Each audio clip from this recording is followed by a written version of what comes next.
Combien de beaux souvenirs avez-vous en tête, là, maintenant? Et combien de douloureux? Pas besoin de compter. Vous le sentez déjà. Pensez-y. Prenez les moments qui vous ont vraiment marqué dans la vie. Les 5 premiers. Combien de joie, combien de douleur? La plupart des gens, quand on leur pose cette question, s'arrêtent en une seconde parce que la réponse ne ressemble pas à ce qu'ils attendaient. Non. Les douloureux sont plus nets, plus vivants, plus accessibles.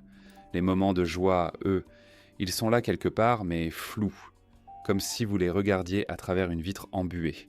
Et à ce moment-là, une pensée arrive. Est-ce qu'il y a quelque chose qui cloche chez moi? Pourquoi je n'arrive pas à garder le bon et le mauvais ne me lâche pas? Si vous vous êtes posé cette question ou si vous l'avez simplement ressentie, sans pouvoir la formuler, cette vidéo est faite pour vous. Votre cerveau ne retient pas les bons moments, pas autant que les mauvais, en tout cas. Mais ce n'est pas votre faute, ce n'est pas une question de caractère. Il y a quelque chose derrière tout ça, que personne ne vous a vraiment expliqué. Vous l'avez déjà entendu, probablement, peut-être pas formulé aussi directement, mais entendu. Tu vis dans le passé. Laisse tomber. Ça arrive à tout le monde, pourquoi tu t'y accroches autant? Et ce qui est étrange, c'est que ces phrases viennent parfois des personnes les plus proches. Quelqu'un qui vous aime, qui vous veut du bien, qui dit ça. Et c'est précisément pour ça que ça rentre, parce que ça ne ressemble pas à une critique, ça ressemble à un diagnostic. Comme s'il y avait vraiment quelque chose en vous, un dysfonctionnement, un dérèglement. Et à un moment, sans même vous en rendre compte, vous commencez à y croire.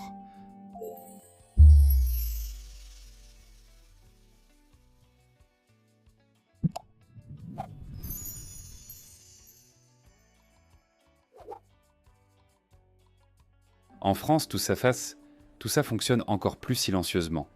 Montrer ses émotions, c'est mal vu. Ce n'est pas grave. Cette phrase, on l'apprend comme un réflexe dès l'enfance. Porte ta douleur, mais ne la montre pas. Ressens, mais ne parle pas. Et avec le temps, cette règle s'intériorise tellement que vous n'avez plus besoin que quelqu'un vous la rappelle. Vous vous la dites vous-même. Sauf que le problème n'est pas en vous.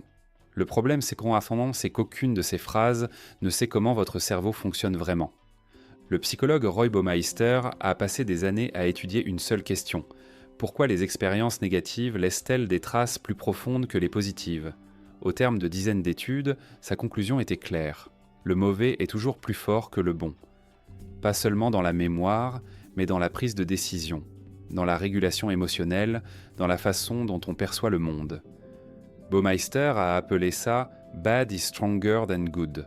Autrement dit, le cerveau n'est pas symétrique. Il ne traite pas le bon et le mauvais avec le même poids. Il ne peut pas. Et ce n'est pas un défaut.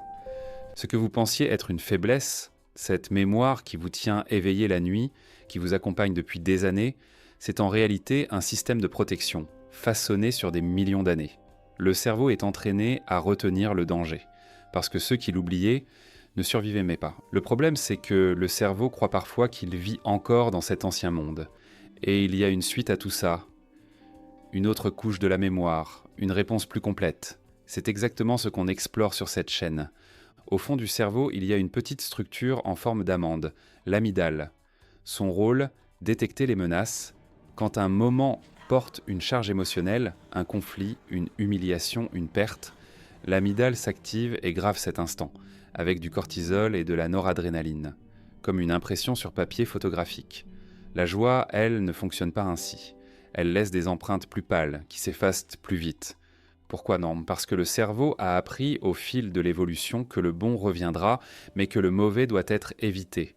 Un bon déjeuner, il peut y en avoir un autre demain. Mais un danger raté, et demain n'existe plus.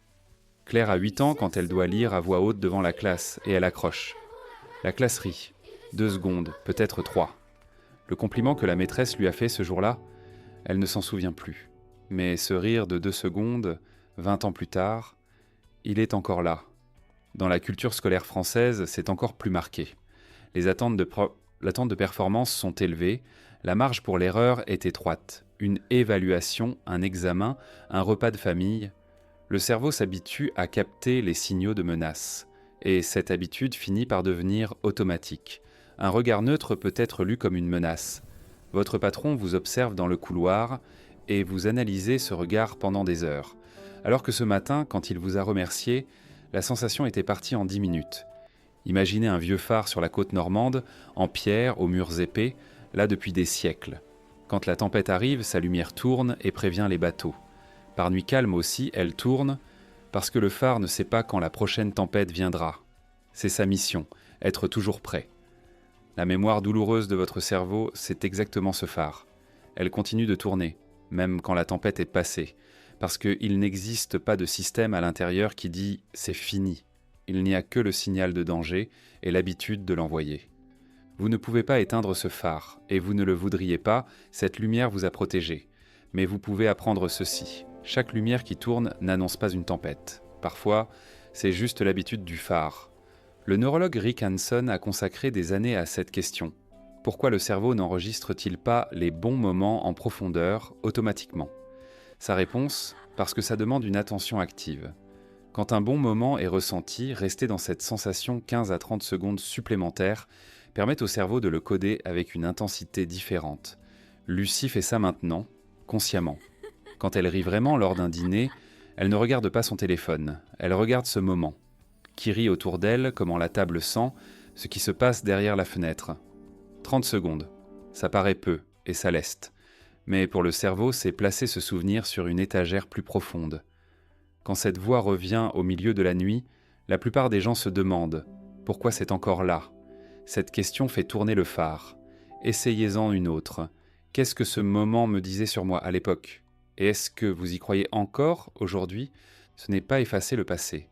C'est le relire depuis un autre endroit. Quand Antoine a essayé ça, il a compris que ce qu'il portait depuis des années n'était pas de la peur, c'était la recherche d'approbation d'un enfant de cet âge-là. Et être en colère contre cet enfant n'avait plus aucun sens. Cette personne debout à minuit, devant la fenêtre, un verre à la main, il n'y a rien qui cloche en vous. Votre cerveau fait exactement ce pourquoi il a été construit. Il arrive juste parfois à naviguer avec une vieille carte sur un chemin nouveau. Le phare continuera de tourner, mais vous n'avez plus à ramener votre bateau au port à chaque lumière. Dans les commentaires, je vois souvent ça, des personnes qui écrivent un souvenir qu'elles portent écran depuis longtemps, et qui disent qu'en l'écrivant, elles l'ont vu de l'extérieur pour la première fois. Peut-être que c'est ce qui vous attend aussi. Si vous portez quelque chose que vous n'arrivez pas encore à nommer, vous pouvez le laisser ici. Les personnes qui se posent ces questions, qui cherchent ces couches-là, elles se retrouvent ici, chaque semaine. Si vous êtes l'une d'elles, vous savez déjà ce qu'il vous reste à faire.